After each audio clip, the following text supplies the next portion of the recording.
So when covering MMORPGs, I typically just want to know enough to decide, am I going to play it or am I not going to play it? And as soon as I know I'm not going to play it, I can move on. And as soon as I know I am, I don't really want anything spoiled, because one of my favorite things in an MMORPG is the surprise and the discovery and all the things that happen when you get into things you've never done before.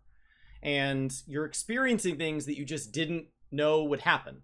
Ashes of Creation is a game that has been on the horizon for quite some time. It's going to be on the horizon for quite some time still.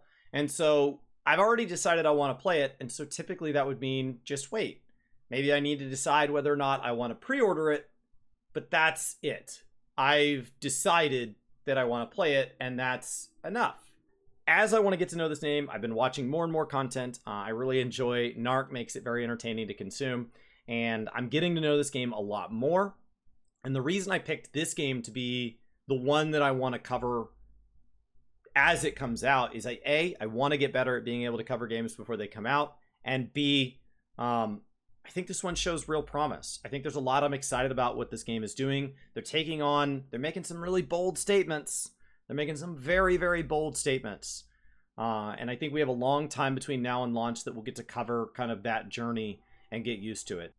So on that note, solution to a dynamic open world. I've heard different terms used. I took issue with the word procedural. I don't think it's procedural, but a dynamic open world.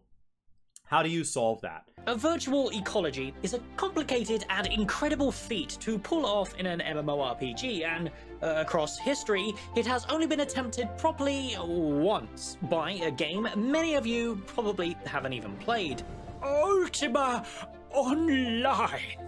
A game that can only be labelled as the grandfather of MMORPGs, and one that should be respected, for it paved the way for many systems that are regularly used today, but also showed us that some systems are almost impossible to pull off.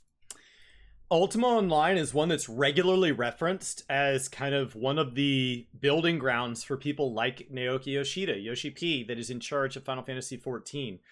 Sometimes a game has a large impact on an industry, not because we, the players, have played it. I never got to play Ultima, but because the people who make the games we play now, and the people who give the feedback we give now, came from that game. When I play games like RimWorld and stuff like that, those have had an outsized impact from a game called Dwarf Fortress, coming to Steam December 6th.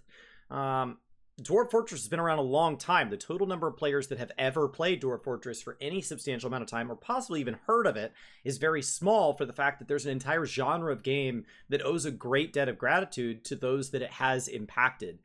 It's done an immense amount. It just had a UI and a learning curve that made it very hard to be widely appealing. But it's an incredible game once you overcome those things. Ultima Online is one of those games. When you talk about Ultima Online and EverQuest and a lot of these games that, you know, maybe they're around in some state, maybe they're not, they have become kind of a founding member of what we do today and where we evolved from. The basis of the systems we have today, even if those systems have been iterated on to the point where they look nothing like they did when they were being used at that time, because of things like limitations to internet activity, access, or how much hardware there could be on a server side or client side, or what the size of the community that was available, the amount of time, money, resources that was there. When we look back at these games, the quality and quantity of voice acting and story writers and mechanics designers and playtesting has all grown unbelievable. The amount of money that can be put into a game now to be put on hardware that's available now is incredible. So some of these systems have just changed as the times have updated. Others have changed because they've continually tried to refine out what they saw as the weakness and build on what they saw as the strength. It seems Stephen Sharif has taken up the challenge to attempt this once again, building off the mistakes Ultima Online made by attempting to create a living, breathing ecology. And today we'll be touching on what an ecology system is, the problems Ultima Online had with it, and the solutions that Intrepid are putting in place to ensure its success. I will say, when it comes to Ashes, the reason that I want to start talking about this game more is I do think it's going to release. I do think Ashes is going to come out. and I think it's going to be commercially successful on launch. I have no idea what post-launch looks like. That's something that's very hard to navigate for MMOs, because what ends up happening is MMO players come in and they tear through all the content that it offers, and then there's not more ready right away because they're too busy. They just got through a huge sprint. Now they've got to do any bug fixes, all the things they could have never anticipated the players doing. And they're expected to do more. They're expected to add more dungeons or more modes or expansions on the map or whatever very, very quickly. It's very hard for a new MMO to do very well out of the gate. And Narc has poked fun at games like New World for not having enough endgame on launch, but Ashes is very likely going to have the same problem. So to begin with, like anything mentioned in a live stream, there is always a subset of brainlets crying out, "Scope creep," and that's okay. It is hard to keep track of every single system Ashes of Creation is attempting to pull off, so if something does sound new, it's almost certainly just an obscure system that hasn't been mentioned for many, many months. Things also sound bigger as you start to hear details. It's very easy. We're all aware of times in our life when you thought you would just do something in a game or whatever, and you thought, real quick, I'm just gonna do this. So some of this scope creep that he's saying, well, maybe there was a feature that was always there, when they say something very early on in a game, like, what is it gonna have? And you say something like, it'll have engaging lore. Okay, well, what else will it have? It'll have a combat, and you just move on. But as we get closer and closer, and as they're able to do things like show us this kind of beta level of gameplay and this alpha state, whatever words you want to use. Isn't Fortnite still in beta? And so as they show us the beginnings of actual content hitting, you start to learn what these words are. What is engaging story, right? What is this lore that you're building on? And all of a sudden you start to realize, oh, that's a big task. And so saying we're going to add a crafting and gathering system, what does that mean? And as they start to define more and more, it does sound like scope creep. And that's because it is new information. In some cases, he might be right. Maybe we just didn't know they said it years ago. Somebody like me that really didn't listen to the initial rumblings of there's another MMO on the horizon, but now is trying to get involved and become aware and become knowledgeable on this game and start to learn all of this. It's all new to me. But I think there's also a very real chance that some of it is just the natural growth as we start to get more and more and more details. And it's no longer just here's the 5 ideas that define the game, or here's the 10 types of content that's going to be in the game. And we start to get into the here are the 35 abilities that make up this class. So what is an ecology system then? Well, in layman's terms, it's quite literally a dynamic world with flora and fauna that adapt depending on player behavior. The only successful and modern MMO that actually attempts anything like this is Guild Wars 2. However, theirs is very focused on pushing the player through a story narrative and rewarding you for doing so in a very binary manner. Nothing quite like an ecology system at all. On top of that, it is also very on rails. You can easily predict when things are happening, and the gameplay itself is very one-dimensional. You go to an area, do what the quest marker says, and then you're rewarded for completing that event. Very, very basic, very, very theme park-esque. There's a little more to it than that. So Guild Wars 2 has a couple of different things. First of all, the narrative one that he's describing most clearly is very much like he's saying. When you go through the story, you get to choose when to do it. You can stop and start whenever you want. You can start wherever you want inside the video game. Ultimately, that story has a beginning and a middle and an end, like many MMORPG stories do. They don't end up with 17 different Bandersnatch style choose your own adventure endings. They're not Divinity. They're not a D&D simulator. And that is because the final fight is usually an epic boss night. And if you have this epic boss, like if your epic boss is at the end, you get to fight Narc. We all have to fight Narc in the end. And so you can maybe write it so that some of us fight him to help him become the god that you think he is of Ashes of Creation content.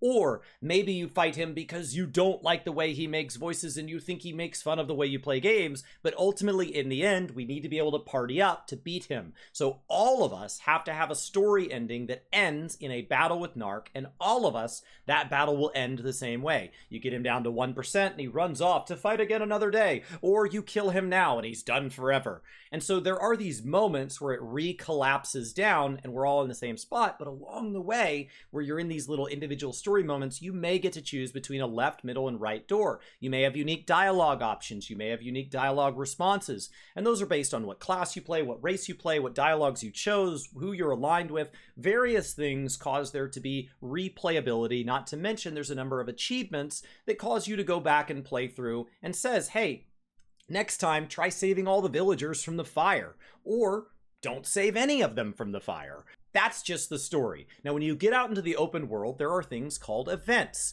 And the large ones are called meta events. And so if I go out to my browser and I say Guild Wars event timer, on the wiki, there is an event timer right here. And these are all the events going on in the different expansions and things like that. And these are absolutely timed. They will start at that time. Whether or not there's enough people around to complete them is up for it. Whether or not that event has variations to it is there. That is absolutely going on. There are also events that are player triggered. The actions that we take cause these.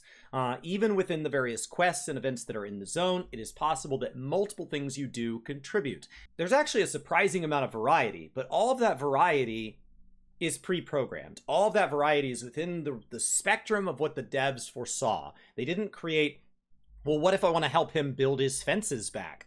That's not an option because the devs didn't make that an option. So what it does not do is something that is very close to what like a game of D&D would do, where my brother, who is our dungeon master when we play D&D, would say something like, what do you want to do next? And he would have planned, we're going to enter the cave and we're going to fight the guy. We're going to enter the cave and we're going to talk to the guy. Or we're going to run out of the cave towards the field. And we say, we're going to lie outside the cave and ambush.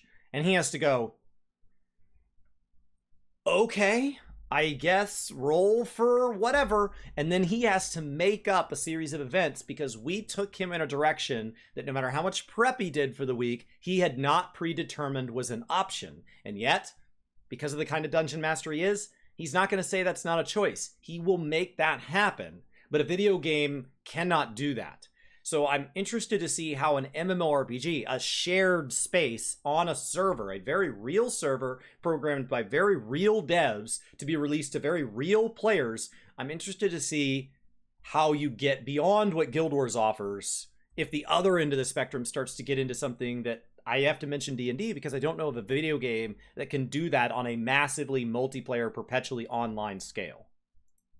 The way Ashes of Creation differs is very sandbox in nature, rather than a basic theme park delivery like a world quest or randomly spawning event. When the dynamic of the world changes in Vera, it not only drastically changes the content available, like the mob types, access to certain caves and locations, but it also drastically changes the economy as certain materials in demand fall out of season and become extremely scarce, maybe even in some cases becoming not available at all. We've preached many times on the channel about the importance of economy in an MMORPG, and by layering a sandbox-focused MMO with a virtual ecology, I think we'll be seeing results no other MMORPG has been able to pull off before. So before we shift where he's talking about where he's seen this before, I would say that's not truly any more dynamic in Guild Wars in that it is still a predetermined number of outcomes. So if there are 4 seasons in a year and each area has a total of 12 caves that mix and match across those seasons, maybe it's available in the 2 wet seasons but not the 2 dry seasons, or the other way around, then you already can filter into there are 12 caves and those caves are available, and each of those caves are populated by each of the 4 seasonal types of creatures. And so you end up with still a finite number of possibilities. It's not going to be any more endless than something like Guild Wars because it all still has to be pre-built. The only way you get away from that is if you, since I've mentioned Dwarf Fortress, move to something like Dwarf Fortress where you don't have to pre-test these things. There are forgotten beasts in that game that can come attack you that are just amalgamations of things, because that game doesn't have to render them. It's a top-down game, and it's meant to be played in ASCII as its original form.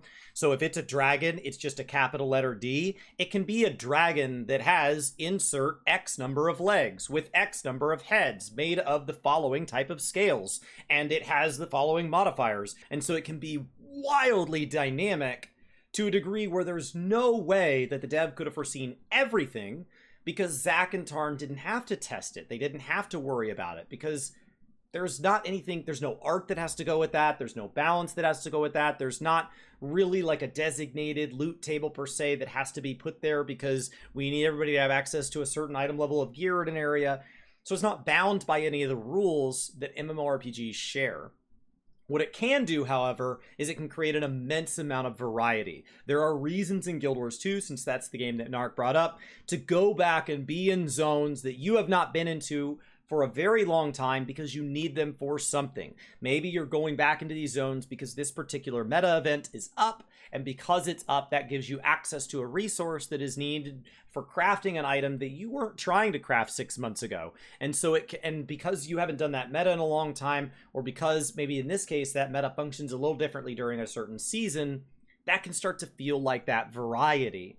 So I do admire that they are trying to say, screw 6, let's make it 36 different things you can do in this area. But ultimately, what that will feel like long term is people who are used to doing world quests in World of Warcraft may not repeat the same world quest for many days on end. People who do hunt trains in Final Fantasy XIV may not kill the exact combination of hunts for many days in a row on end. People in Guild Wars that do a certain set of metas when they get off work may not do the exact same meta, or metas that have multiple choices may not have the same outcome for many days on end. But the activity itself starts to feel very No Man's Sky, where when you started out, it looked like an infinite number of possibilities, but by the 4th or 5th or 6th possibility, you're like, oh, there's tree elves over here, and then there's rock elves over here.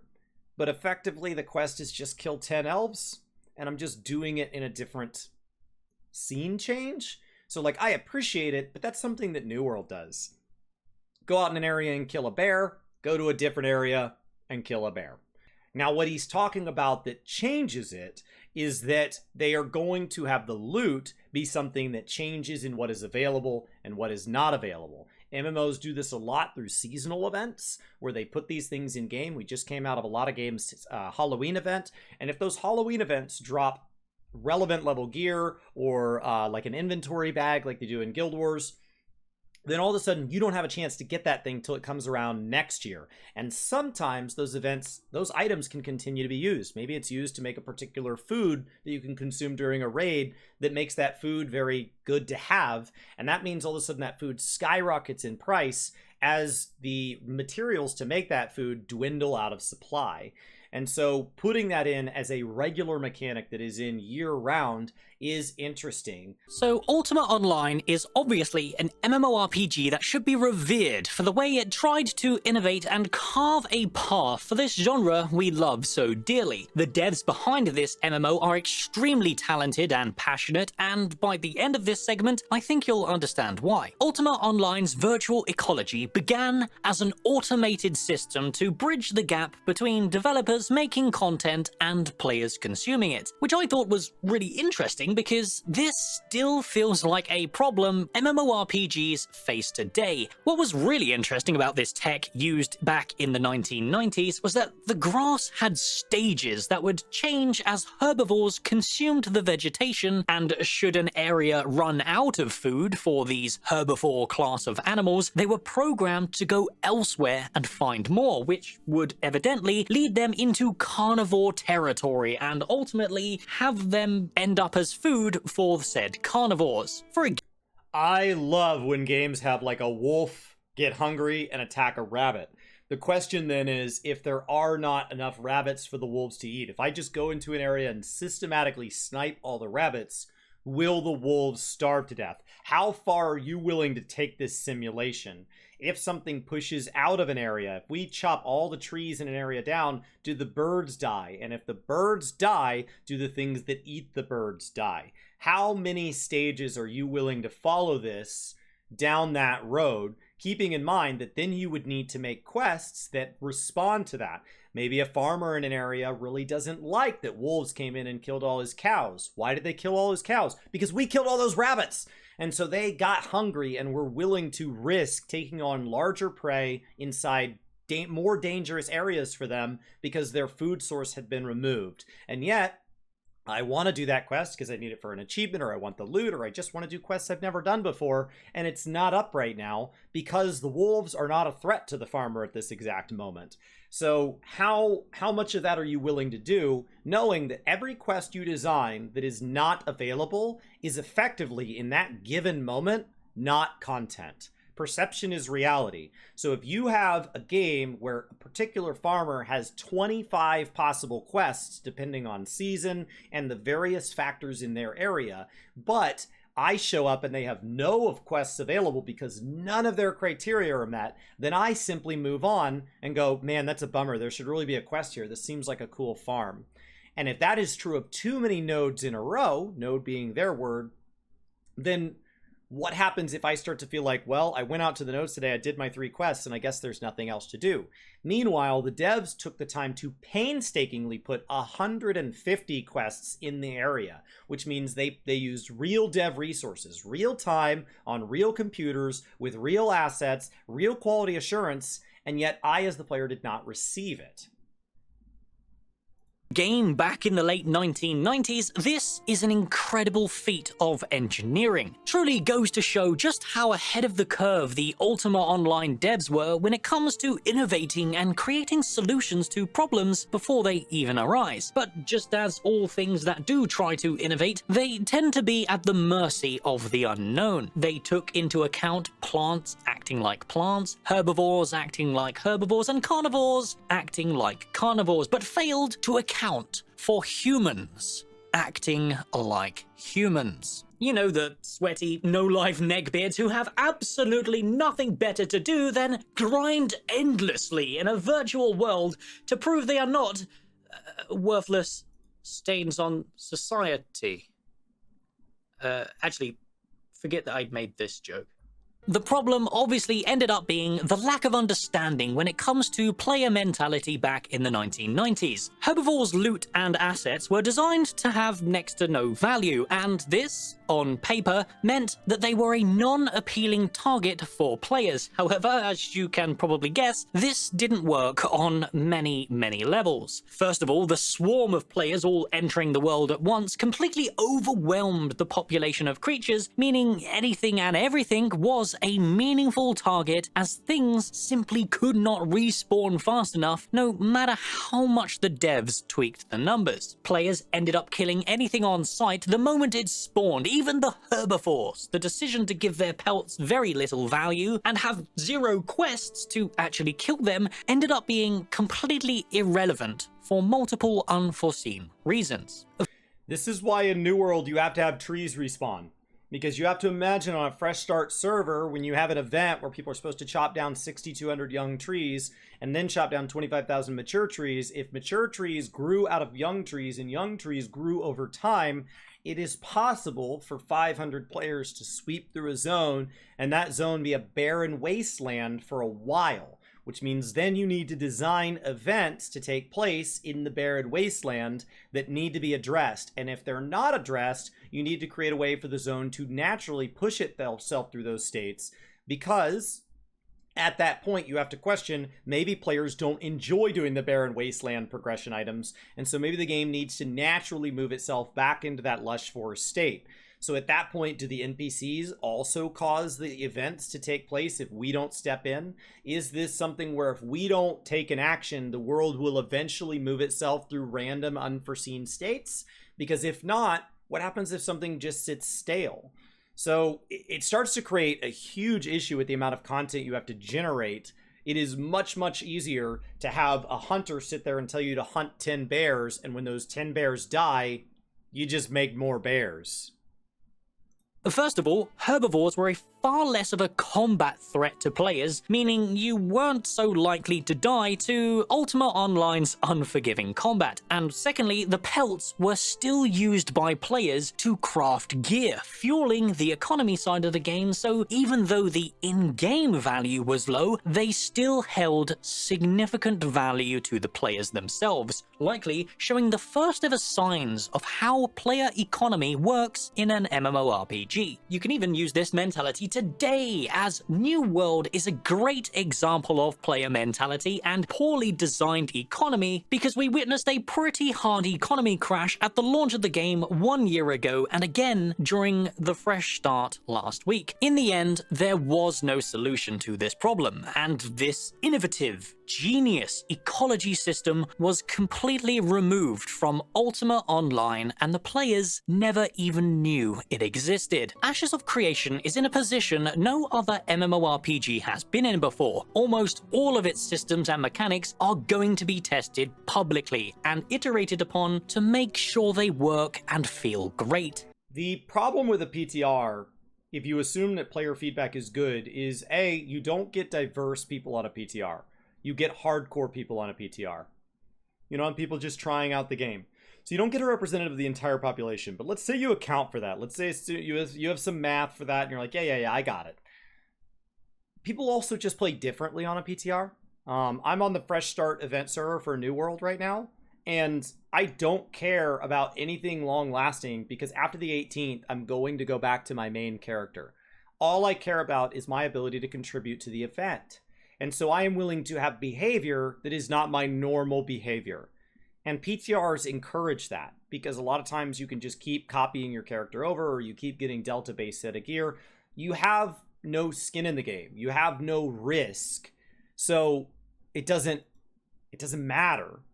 So I think PTRs are good, but they aren't perfect. Final Fantasy XIV doesn't do PTRs, but as a result, you could also argue Final Fantasy XIV doesn't really have any of these dynamic systems that would require a PTR. This will make a massive difference to the end result because players simply don't think the same way that the devs do.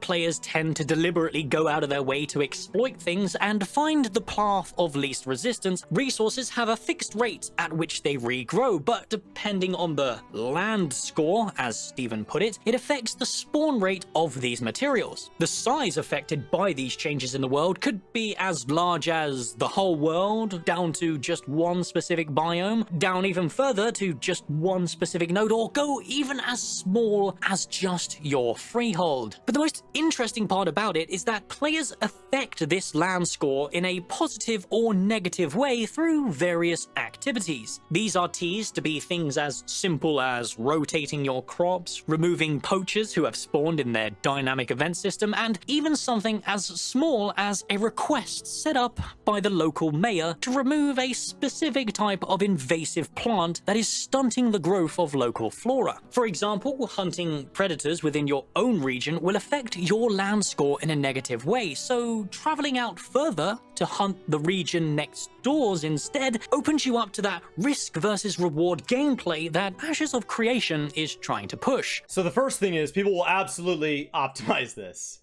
World of Warcraft had a problem. There was an idea that an individual player could not have fun in a zone because other people were tagging monsters. In Vanilla WoW, if I went to kill the big bad Narc, the Minotaur, then as soon as I fought him, you needed to wait until I finished fighting him for him to die and then respawn, or for him to kill me, and then it was your turn. So they decided, you know what? If we party up, maybe we could share credit. Sure. And so there was a communal idea that you would party up for these various things, even if you were mid-poll. If somebody asked to be invited, there was a communal solution to this. But that's not perfect. So what they did is they created a shared tag system. And what that means is that if you attack it, you're now getting credit as well. There became a problem with what do we do with the loot? And it has been solved a variety of ways by a variety of MMOs, but how do you deal with the rewards that drop off of a kill, whether that be experience or gold or items? Well, insert the personal loot system. This is something that we see in a number of MMORPGs where effectively every time we kill it, then it is a relationship between me and the thing I killed on what loot I get, and it has nothing to do with you. The problem with a personal loot system is now, how do we make sure that it feels like I'm being rewarded appropriately?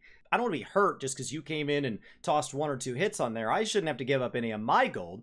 Well, the solution to that friction between players is I still get my 10 gold. That way, by you helping, can't hurt. And because it can't hurt, that suddenly gets rid of that player animosity when it comes to things where we have a common goal. Maybe you don't want that in a game with perpetual PvP. Maybe you do want that animosity, but you get to make a choice on how to handle that. Well, the moment you make that choice, now players can optimize. Are we all fighting to share the 10 gold? In which case, I don't want to go anywhere that somebody else is fighting it, because now we're all splitting the pie, as opposed to me going somewhere else and getting my own pie. Well, you don't want to drive players away from being in interactions, so maybe everybody gets 10 gold. Well, now all of a sudden, this monster being killed solo is dropping 10 gold into the world, but a monster being killed by 8 players is dropping 80 gold into the world, which causes rampant inflation. Now we start to try to offset this by having various loot rules to determine how many people can share tags, how much credit there is, and in comes the World of Warcraft 4x2 farm. A 4x2 farm is an optimized format that basically took the rules that Blizzard tried to put into World of Warcraft to balance this loot system so it didn't drop too much gold, but it didn't drop not enough gold. And players optimize it to where now they can get tons and tons of loot per hour without getting so much loot per hour that the system begins to cap it. The moment you commit to any spawn system and any loot system, the moment there is anything to be gained and there is any method by which we can work out how the computer is determining when something is alive and what it will give me if I kill it, players will optimize it. They've teased a plethora of interesting ways the system affects your land score, but the 3 most interesting ones are the seasonal rotation that Vera will be subject to, the dynamic weather system they proudly showed off many months ago, but of course the most threatening of the bunch, the world bosses completely changing the region upon their arrival, giving the community a reason to want to go out and deal with them outside of just getting their sweet loot. Okay, this is where I would bring up Forza Horizon 5. Forza Horizon 5, the race conditions are different when there is different weather, and the season that is available changes how you interact with the world and the events in it.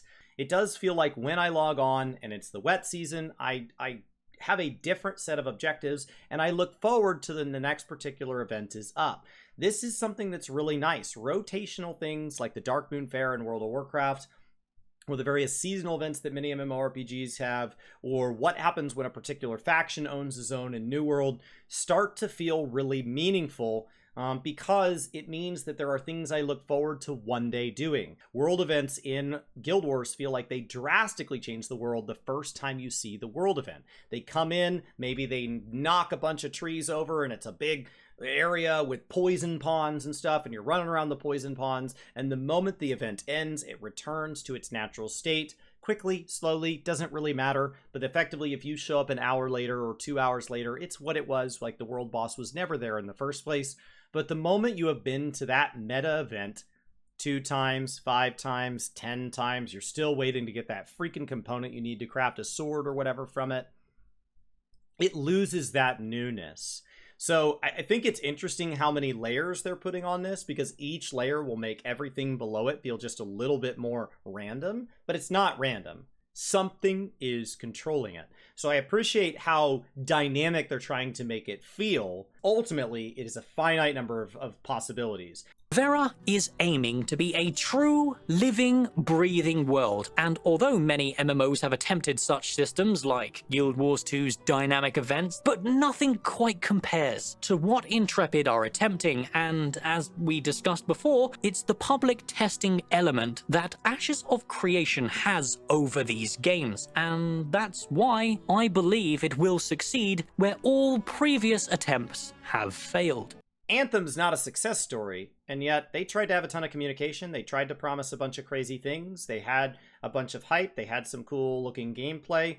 They had public stuff, but it ultimately didn't do well because of things that he's not talking about. When will it release? What will have in it when it releases? And how many resources will be intact to support it past those early pain points? New World had early pain points. It has survived it because Amazon keeps pumping cash into it. These are not things that had anything to do with public testing. They didn't have to do with passion. They didn't have to do with how many YouTube comments did the dev leave. They survived it because they had the business resilience to do so.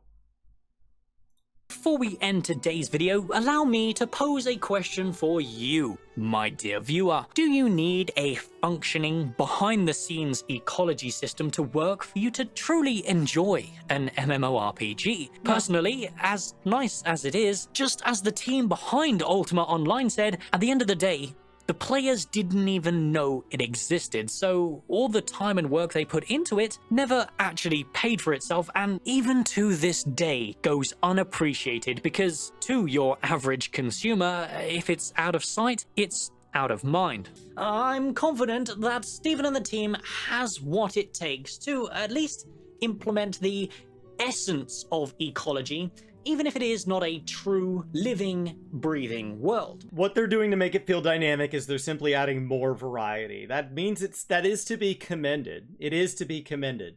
But it's not the be-all, end-all solution. And the reason other games do it is because it is easier to add more static quests and get your return on investment for the player to look out and see 100 quests available because they built 100 quests, than to put 100 quests across 10 nodes and the player to look out and realize there's only 10 ways to play.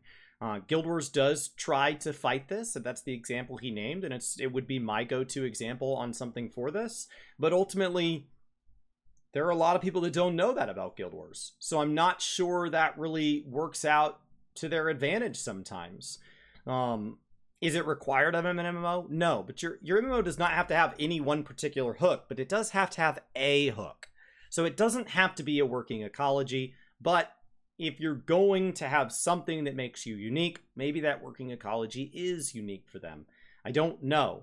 The reason other games don't do it is because players can ultimately break it, and players can ultimately feel disappointed by it. The amount of resources that go in it mean that there is less for them to do at any one time, and ultimately players will just steer it away from certain outcomes anyway. So unless you're just going to hard override them from time to time, there is a question of if players realize that it's never worth having winter be here, then they're always going to do all the events to push winter away, and then they're going to take as long as possible before winter comes back. And so if there's somebody out there that enjoys winter or needs winter for a particular reason, their play effectively ends up being taken away by the group meta. So there's a reason games don't do this. That doesn't mean don't do it, but you should definitely be aware of why everybody else avoided it. Sometimes if you look out and you feel like everybody maybe tried what you're doing, but nobody continued doing it, it's because you truly have a unique advantage. Sometimes people stop doing it, and you should ask yourself why. Because you might be walking down a road that is paved with the ashes of people who have all fallen before you.